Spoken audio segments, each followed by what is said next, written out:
Bien, vamos a revisar hoy día cinemática curvilínea. Aquí vamos a entrar a revisar el movimiento que realizan los cuerpos ya en trayectorias curvilíneas. Puede ser un movimiento circunferencial, un movimiento elíptico, un movimiento parabólico, helicoidal o de repente moviéndose en cualquier curva que no tenga una forma definida, ¿sí? Pero acá los movimientos que nos van a interesar son dos, el movimiento parabólico y el movimiento circunferencial. ¿Bien? Entonces, vamos a empezar primero con lo que es el movimiento parabólico. En primer lugar, hay que tener en cuenta que el movimiento parabólico es un movimiento compuesto, ya es un movimiento compuesto. Entonces, como movimiento compuesto, este movimiento está constituido de un movimiento de rectilíneo uniforme que se va a dar a lo largo de la horizontal. Por ejemplo, aquí yo tengo la gráfica de un movimiento parabólico.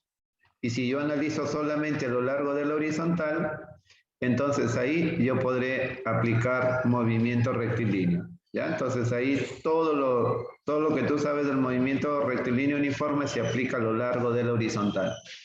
Y el otro movimiento que lo constituye es caída libre. Ya un movimiento de caída libre. Y esa caída libre, jóvenes, ustedes lo van a aplicar aquí a lo largo de la vertical. Entonces ahí vas a aplicar todo lo que conoces acerca de caída libre. Bien, hay una ley que se le conoce como ley de independencia de los cuerpos, de los movimientos, y te dice que cada movimiento se puede cumplir de manera independiente. O sea, yo puedo analizar por separado movimiento rectilíneo uniforme o por separado caída libre, y cada uno cumple con sus propias reglas. Bien, esa es la ley de independencia de los movimientos. Vamos a revisar el caso del movimiento parabólico. Específicamente vamos a ver lo que es lanzamiento de proyectiles. Bueno, en la vida cotidiana, de repente cuando se patea un tiro libre en un partido de fútbol, de repente el jugador, para hacer pasar el balón sobre la barrera, tratará de darle un efecto parabólico al balón. En un partido de vóley, cuando se va a hacer un saque, de repente cuando se saca un lateral en un partido de fútbol, o de repente tienes una pileta, hay una pileta de repente ahí en una plaza, y de repente cuando el agua sale, bueno, por acá, antes había, por acá por el Parque Miguel Cortés, pero después lo sacaron. El agua sale así, disparada, tratando de escribir una especie de trayectoria parabólica. Bien, entonces nosotros vamos a analizar acá el lanzamiento de un proyectil. Entonces, ¿qué características hay que ver para este lanzamiento de proyectiles, dado que es un movimiento parabólico? Miren, nosotros vamos a lanzar un cuerpo aquí en el punto A. Ese cuerpo va a salir disparado con una cierta velocidad y un ángulo θ respecto de la horizontal. Entonces, este cuerpo lanzado desde ese punto A va a comenzar a describir una trayectoria parabólica en el aire, de tal manera que va a caer por acá en un punto C, ¿de acuerdo? Va a caer en un punto C. Entonces, hay que tener características para la velocidad. Por ejemplo, esta velocidad yo lo desdoblo aquí, dado que tiene un ángulo θ, lo desdoblo. Va a tener una componente horizontal que es B coseno de θ y una componente vertical que va a ser B sub 0 seno de θ. Bien, esto, bueno, usted ya lo conoce, descomposición haciendo uso de los vectores. Entonces, como en la horizontal el movimiento es rectilíneo uniforme, hay que tener en cuenta que esta velocidad horizontal en todo el movimiento, en cualquier parte del movimiento, esa velocidad siempre va a ser la misma. No va a cambiar en módulo y no va a cambiar en dirección, en sentido, ¿ya? Siempre será la misma. Por eso movimiento rectilíneo uniforme. En cambio, esta velocidad vertical, en el trayecto de subida, esa velocidad va disminuyendo. De tal manera que llega un momento en que la velocidad se reduce a cero. Y cuando la velocidad se reduce a cero es porque el cuerpo está en altura máxima. Y una vez que la velocidad es cero, entonces el cuerpo comienza a caer y a medida que va cayendo, entonces la velocidad nuevamente empieza a aumentar. La razón está que cuando ya empieza a caer, esta velocidad, el sentido de la velocidad con el de la aceleración de la gravedad son el mismo, ¿de acuerdo? Entonces, de tal manera que vuelve a impactar a tierra. Entonces, aquí también hay que tener en cuenta otra característica. Bueno, ya sabes que la velocidad vertical en subida disminuye, pero en bajada aumenta. Hay que tener en cuenta otra característica. Velocidades a un mismo nivel son iguales. ¿Cuánto vale aquí la velocidad horizontal? B coseno. Acá también B coseno, dado que el punto A y el punto C están a un mismo nivel. ¿Cuánto vale aquí la velocidad vertical? B sub 0 seno. Acá la velocidad vertical también vale B sub 0 seno. Por acá en el punto D, ¿cuánto vale la velocidad resultante? Ah, profe, aquí le has puesto B sub R. Entonces, al mismo nivel, acá en el punto E es B sub R. Si aquí la velocidad forma ángulo beta, con la horizontal, acá también debe formar ángulo beta con la horizontal. Y si yo quisiera calcular una velocidad en un punto cualquiera del movimiento parabólico, entonces esa velocidad que tú vas a buscar siempre es la velocidad resultante. Cuando te digan, ahí a la velocidad en un movimiento parabólico en altura máxima, entonces voy a buscar la velocidad resultante. Y esa velocidad resultante va a ser la raíz cuadrada de esta velocidad horizontal al cuadrado más esta velocidad vertical al cuadrado. ¿De acuerdo? Cuidado, te vayan a preguntar, ¿cuánto vale la velocidad en altura máxima? Muchos dicen cero. En un movimiento parabólico la velocidad en altura máxima es cero. No, muchachos, cero es la velocidad vertical. Pero si a ti te preguntan, ¿cuánto vale la velocidad en altura máxima? La respuesta es valor de la velocidad horizontal. Esa es la velocidad que hay en altura máxima. Esas características, entonces, que yo te he mencionado son las que tú tienes que tener en cuenta para la velocidad. Ahora, respecto del tiempo, hay un tiempo que demora el proyectil en ir de A hacia B. Ese se llamaría tiempo de subida. Y ese tiempo de subida va a ser igual al que demoraría en ir de B a C. Y eso se llamaría tiempo de bajada. Pero mira, para que ese tiempo de subida y ese tiempo de bajada sean iguales, había algo que me había olvidado de mencionar. Hay que tener en cuenta que este movimiento nosotros lo vamos a analizar en el vacío. O sea, vamos a considerar aquí que para este movimiento tú no vas a tener en cuenta la presencia del aire. Ese es el vacío, lugar donde no hay presencia de aire. Te vayan a preguntar, ¿qué es el vacío? Ah, lugar donde no hay presencia de aire. Entonces, si hubiera presencia de aire, este tiempo de subida y este tiempo de bajada van a tener diferencia. No va a ser mucho, de repente décimas, centésimas, pero va a haber una diferencia. Pero si no hay presencia de aire, son iguales. ¿Cómo puedo calcular yo un tiempo de subida? Un tiempo de subida tú lo puedes calcular ubicándote en el punto de lanzamiento, ahí ve, punto A, y tomando esta velocidad vertical y esa velocidad vertical dividiéndolo entre la gravedad. ¿Ya? Eso es lo que vamos a hacer. Tomar la velocidad inicial y dividirlo entre la gravedad. ¿De acuerdo? El tiempo de bajada es el mismo, entonces si yo quisiera un tiempo de vuelo, desde A hacia C, ya desde la subida hasta que vuelve a impactar al piso, simplemente a este tiempo de subida lo multiplicaría por 2, ¿de acuerdo? Ahora, algo más también acá, muchachos, mira, por ejemplo, nosotros ya sabemos que entre el punto A y el punto B, esto es, a ver, disculpen, esto es tiempo de subida, ¿sí? Entonces, el punto F es un punto que está al mismo nivel de B. Entonces, a lo largo de la horizontal, ese tiempo de subida también tiene que ser el mismo que hay a lo largo de la horizontal entre A y F. Y ese tiempo de subida tiene que ser el mismo tiempo que hay a lo largo de la vertical entre B y F. ¿De acuerdo? Y eso se va a cumplir siempre entre dos puntos de un movimiento parabólico De ahora en adelante tú vas a decir el tiempo en la curva, el tiempo en la vertical y el tiempo en la horizontal va a ser el mismo. Bien, eso es con respecto al tiempo. Ahora, hay que ver aquí también la altura máxima.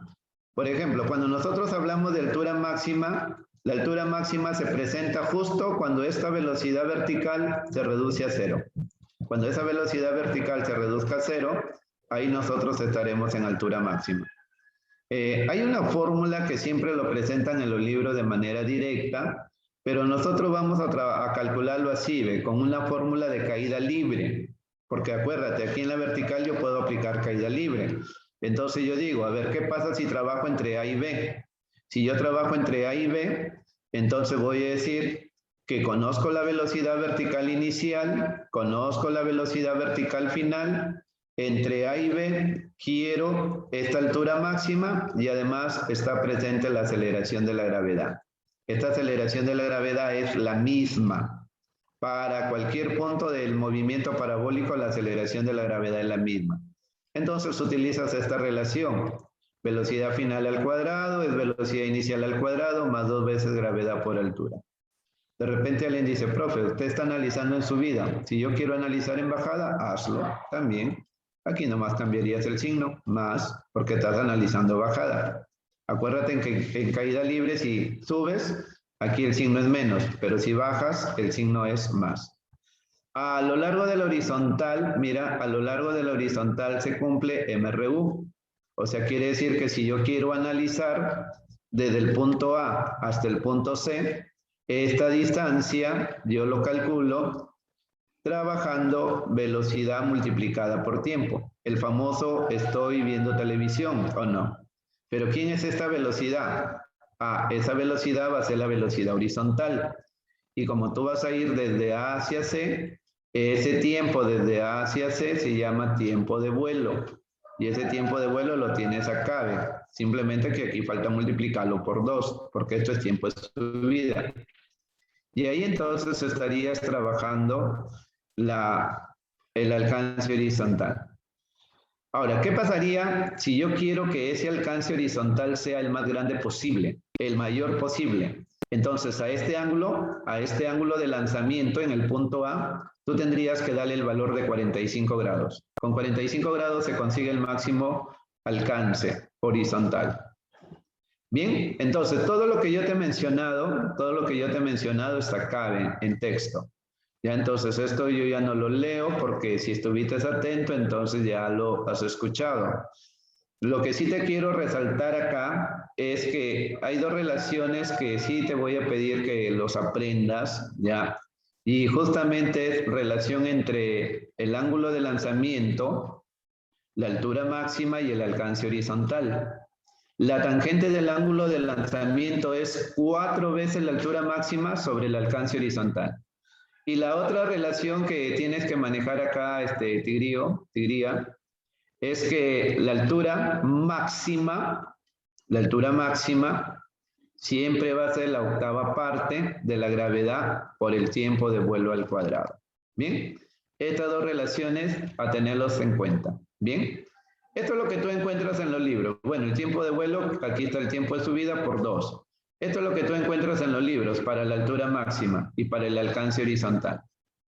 Muchos se lo aprenden de memoria, pero a veces cuando vienen al examen, de repente por motivos de que te ponen nerviosos o de repente otros factores se olvidan. Y ya que a veces hasta ahí lloran de que no se acuerdan. Entonces no lo aprendas así, ¿ve? Apréndelo como yo te dije, con la fórmula de caída libre. Bien, entonces esto es lo que tú debes conocer de manera así básica, esencial para resolver cualquier problema de movimiento parabólico. Lo que viene a continuación es el movimiento circunferencial. Entonces hay que ver que aquí, en este movimiento que vamos a analizar, hay que distinguir primero quién es la circunferencia. Está además, creo ya pedirles a ustedes ahí que me indiquen quién es la circunferencia. Rápidamente ustedes me van a decir, es todo ese contorno de línea amarilla. Amarilla, que parece naranja, parece. Es todo ese contorno. Esa es la circunferencia. Y la parte encerrada, la parte blanca, es lo que nosotros llamamos círculo. Entonces aquí, en este movimiento, van a haber medidas angulares. ¿Quiénes van a ser las medidas angulares? Las medidas angulares van a ser las medidas que van a estar en el círculo. Y las medidas circunferenciales van a ser las que van a estar aquí, en el contorno de la circunferencia. Bien. Entonces, para este movimiento, bueno, algunos textos le llaman movimiento circular uniforme, otros le ponen movimiento circunferencial uniforme. Entonces, nosotros le vamos a llamar, bueno, acá le han puesto movimiento circular uniforme, ¿sí? Le vamos a dar ese nombre por acá nosotros. Pero como te digo, hay que tener en cuenta que hay medidas angulares y hay medidas tangenciales. Empecemos entonces con el primer elemento que debe tener este movimiento. Obviamente el primer elemento, muchachos, va a ser el móvil. Si no hay móvil, no se puede estudiar movimiento. Y este móvil, ya sabes, puede ser persona, animal u objeto. Bien, a este móvil yo lo voy a ubicar en 3 puntos de su recorrido. Y a ese móvil entonces yo lo puedo ubicar mediante un radio vector. Se le llama así radio vector, cuyo módulo viene a ser el radio de la, en este caso de la circunferencia. R, ¿de acuerdo? Radio R. ¿De acuerdo? ¿Listo? Entonces ahí está. Ese es otro elemento, el radio y la trayectoria. Ya sabes que es la distancia trazada desde el centro hasta cualquier punto de la periferia. En este caso, la periferia es la circunferencia. El radio va a ser el mismo. Bien. Entonces, yo te puedo preguntar, ¿y el radio qué tipo de medida será? ¿Angular? Para este movimiento, ¿será angular o tangencial? Ah, profe, el radio está dibujado dentro del círculo. Yo lo puedo considerar entonces una medida angular. Bien. Ahora, mira, ¿qué pasa si entre 2 puntos del recorrido, ya entre A y B, yo mido el avance que ha hecho el radio desde A hasta B? Yo mido ese barrido que hace. Entonces, este ángulo θ se le va a conocer con el nombre de desplazamiento angular. Desplazamiento angular. Ustedes en matemática le llaman ángulo central. Y este desplazamiento angular también es una medida angular. Y este desplazamiento angular en matemáticas usted lo trabaja en radianes. Igual, acá tú lo vas a trabajar en radianes. Entonces, ahí hay otro elemento, el desplazamiento angular. Ahora mira, entre A y B, el móvil recorre una parte de la circunferencia. Esa parte de la circunferencia nosotros lo vamos a representar con la letra S. Y esa parte de la circunferencia en matemáticas tú lo conoces como longitud de arco. Yo también le puedo llamar acá longitud de arco, pero si estoy en un movimiento circunferencial, entonces esto le llamaría desplazamiento lineal. Y este desplazamiento lineal, entonces yo lo puedo expresar como ángulo multiplicado por radio. Ángulo multiplicado por radio. Hay que tener en cuenta entonces que aquí el radio en el sistema internacional tiene que estar en metros. Si el radio está en metros, entonces la longitud de arco está en metros. ¿Qué tipo de magnitud sería la longitud de arco? ¿Angular o tangencial? Ah, como está en la circunferencia, es una medida tangencial, ¿de acuerdo? Entonces, ahí hay otro elemento ya mencionado con su respectiva fórmula. ¿Cómo lo vas a calcular?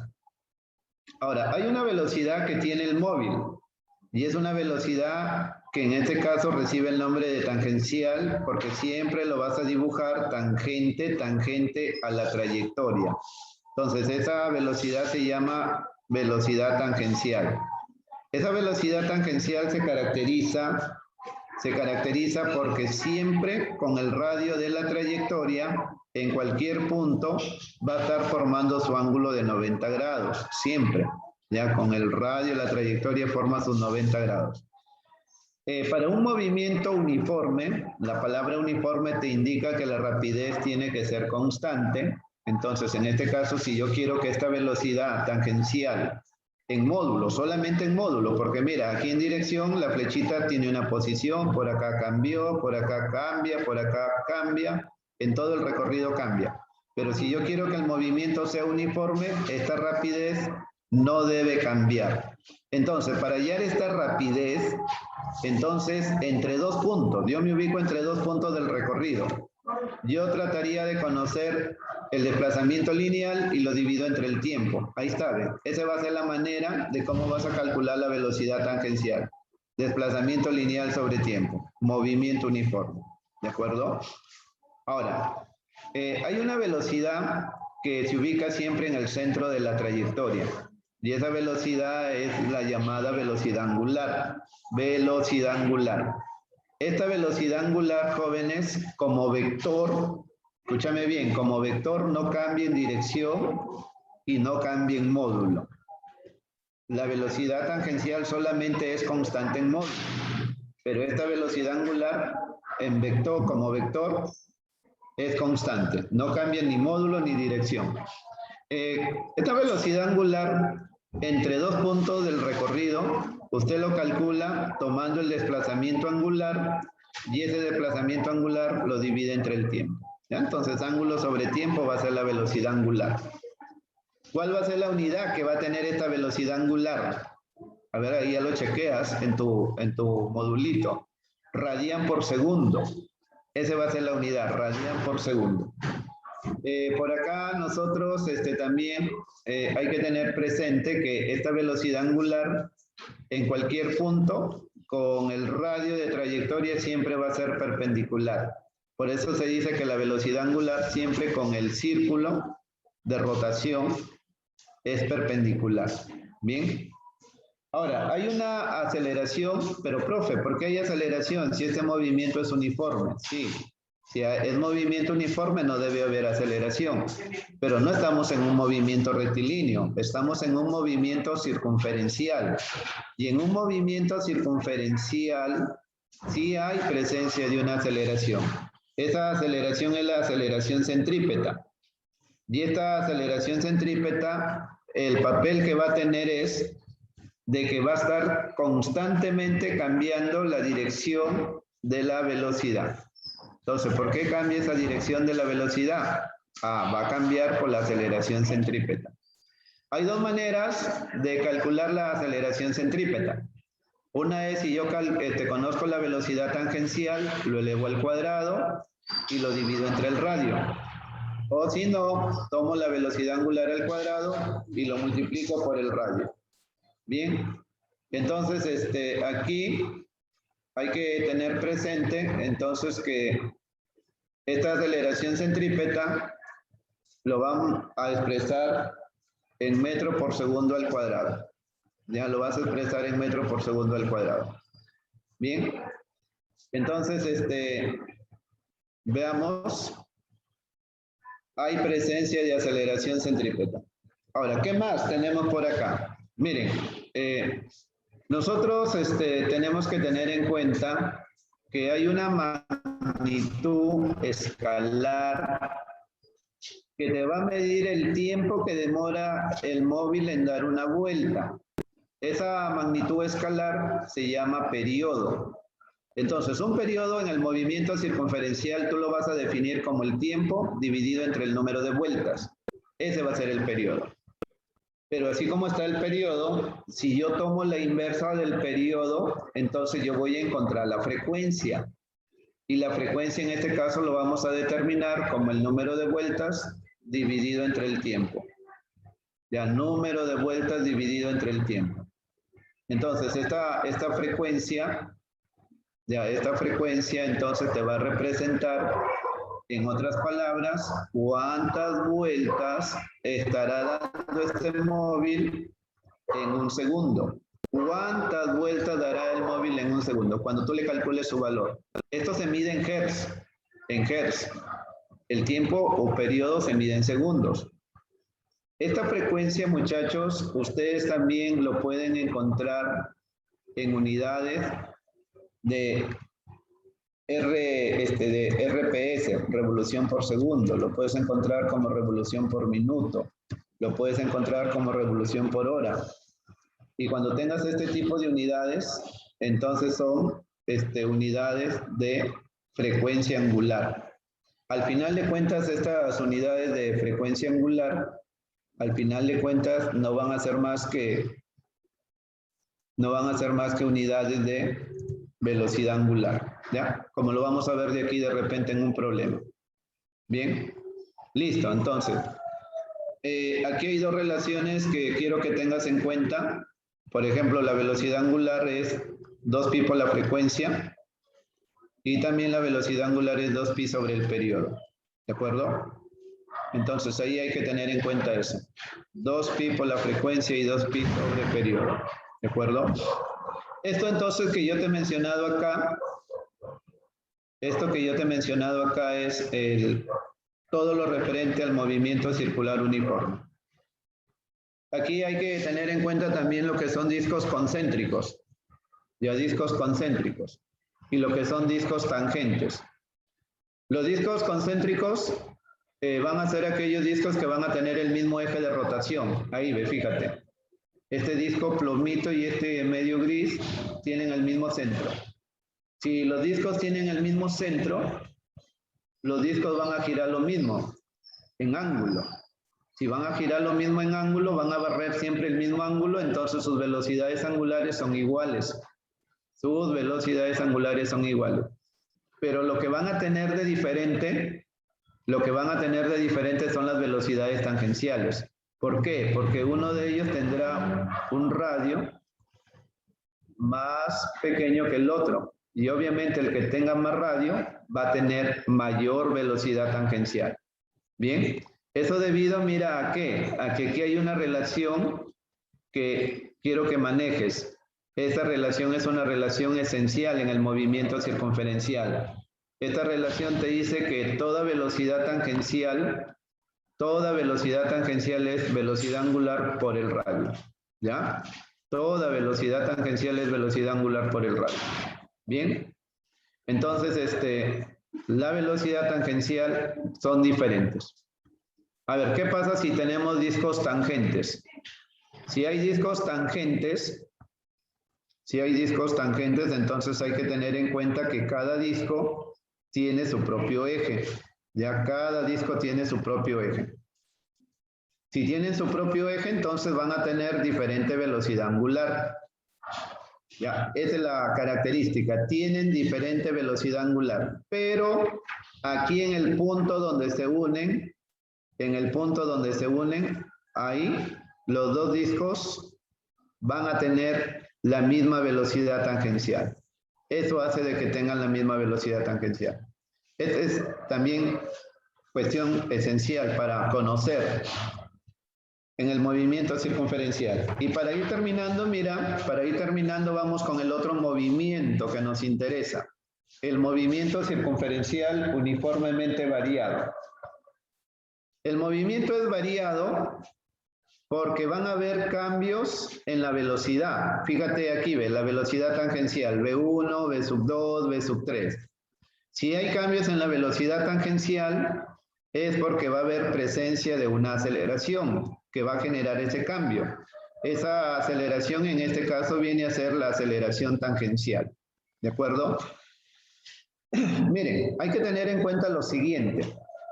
Si una aceleración tangencial se dibuja colineal, o sea, en la misma línea de acción y del mismo sentido que la velocidad, entonces usted está en un movimiento acelerado. Entonces, cuando la aceleración y la velocidad tienen el mismo sentido, el movimiento es acelerado. ¿De acuerdo?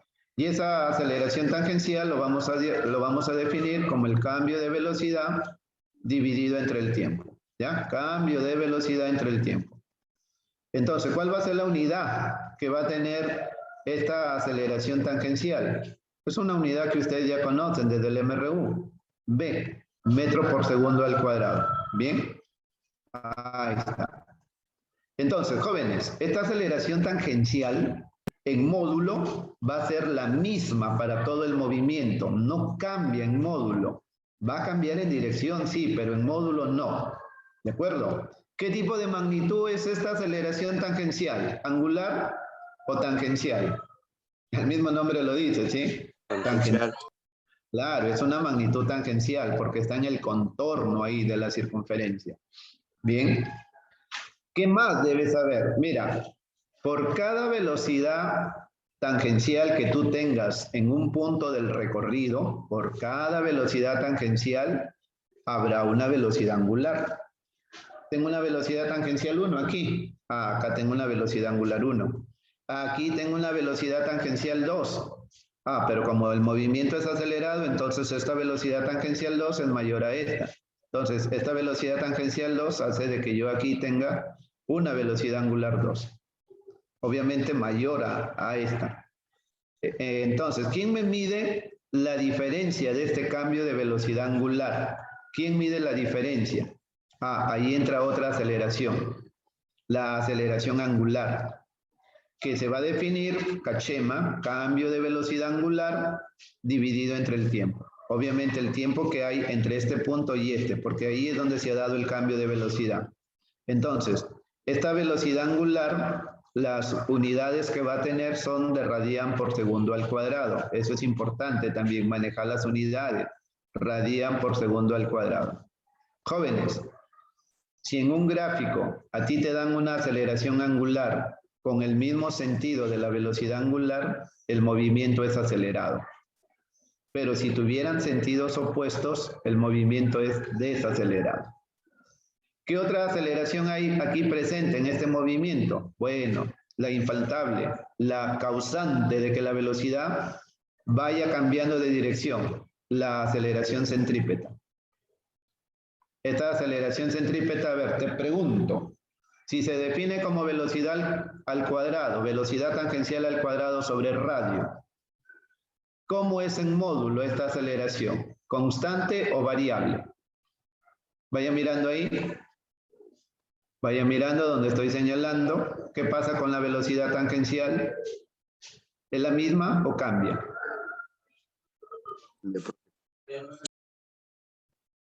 ¿Es la misma o cambia? Cambia, profe.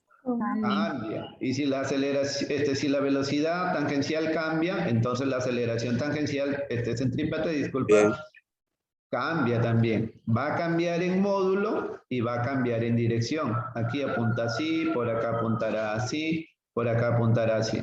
¿De acuerdo? Bien. ¿Qué más debes conocer? La aceleración centrípeta y la aceleración tangencial en cualquier punto del recorrido siempre te van a formar 90 grados. Y estas dos aceleraciones te van a dar una resultante. Y esa resultante viene a ser la aceleración total. Entonces, la aceleración centrípeta, su unidad que tiene también es metro por segundo al cuadrado. La aceleración tangencial, su unidad lo pusimos por acá, metro por segundo al cuadrado. Así que esa aceleración va a ser metro por segundo al cuadrado. Aquí te voy a dar un alcance para que tú tengas en cuenta los problemas. Hay situaciones de problemas donde muchas veces te dan solamente valor de aceleración. Ten en cuenta que hay 3 aceleraciones que tienen la misma unidad. Centrípeta, metro por segundo al cuadrado, tangencial también tiene lo mismo y la total tiene lo mismo. ¿Qué pasaría si a ti te dicen, a ver, un móvil se mueve en trayectoria circunferencial a 2 metros por segundo al cuadrado? 2 metros por segundo al cuadrado. ¿Cuál de esas 3 aceleraciones vas a considerar en el problema?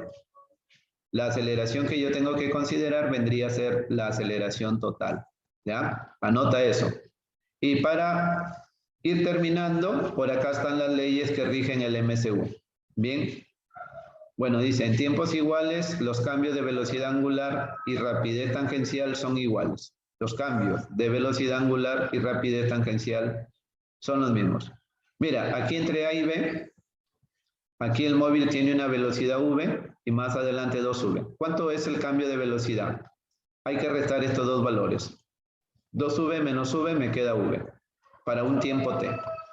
Entre B y C, el tiempo es el mismo. Entonces, si aquí la velocidad es 2V, entonces acá tendría que ser 3V. ¿Por qué, profe? Porque la diferencia de estas dos te tiene que dar V. Para tiempos iguales, cambios de velocidad angular y tangencial tienen que ser iguales. Para tiempos iguales, estos desplazamientos angulares son diferentes en el movimiento circunferencial uniformemente variado. Y estas longitudes de arco también son diferentes. ¿De acuerdo? Son diferentes. Aquí hay que tener en cuenta que la aceleración tangencial, que como te dije hace un momento, solamente es constante en módulo. Esta aceleración angular como vector es constante, no va a cambiar en módulo y no va a cambiar en dirección. Esta aceleración centrípeta es constante, no, disculpen, esta aceleración centrípeta cambia continuamente, ahí está, ¿ve? Va cambiando, su dirección también cambia, listo. Y hay una relación que también quiero que manejes. Una aceleración tangencial siempre va a ser igual a aceleración angular multiplicada por el radio. Acuérdate de la relación que te di hace un momento. Toda velocidad tangencial es velocidad angular multiplicada por el radio. Simplemente que si lo quieres adaptar a aceleraciones, cambias velocidad tangencial por aceleración tangencial y velocidad angular por aceleración angular. Y listo, ¿te acuerdas siempre? Bien, y para finalizar, ya esta es la última, es regular, sino que trato de hacerlo ahí resumido la teoría. Lo más esencial que ustedes van a necesitar son las ecuaciones. Hay ecuaciones tangenciales y hay ecuaciones angulares. Y eso ya sabes, porque ya te dije quién es magnitud tangencial y quién es magnitud angular. Por ejemplo, si yo recuerdo esta fórmula del movimiento rectilíneo uniformemente variado y que justo lo vimos hace un momento en el movimiento parabólico. A ver, vamos a poner que yo recuerde esto. Velocidad final al cuadrado es velocidad inicial al cuadrado más 2 veces aceleración por tiempo. Bien. ¿Cómo lo adapto yo esto al movimiento circunferencial? ¿Cómo lo adapto como una fórmula tangencial? La velocidad final queda indicada, ¿ya? La velocidad inicial también queda indicada. Aquí nomás hay que hacerle un pequeño cambio. Donde hay aceleración, acá tú tienes que ponerle un subíndice para indicar que es la aceleración tangencial. O sea, ahí estaría ya entonces la fórmula tangencial. En la angular, sí, si esto es velocidad, acá tú tendrías que llamarle velocidad angular final. Disculpen, estamos con esta, ¿sí? Estoy por acá yo. Y aquí estoy mal, de veras. A ver, ayuden. Estamos mal, muchachos. Aquí es D. Estaba mirando mal, a ver. Velocidad final, no hay cambio. Velocidad inicial, no hay cambio. Aquí donde va aceleración es, hay que ponerle subíndice. T para indicar que es aceleración tangencial. Aquí donde está D, acá tú pones longitud de arco o desplazamiento lineal. En la angular sí hay que indicar que es velocidad angular final. Acá también indicar que es velocidad angular inicial. Aquí donde va aceleración, acá pones aceleración angular. Y aquí donde está la distancia vas a poner el ángulo. ¿De acuerdo? Listo. Esos son los cambios que tú tienes que hacer. Y ahí estarías adaptando todas las fórmulas. Todas las 5 que debes conocer y que te dije es obligación para ustedes aprenderlas, ¿ya? Porque se van a necesitar más adelante.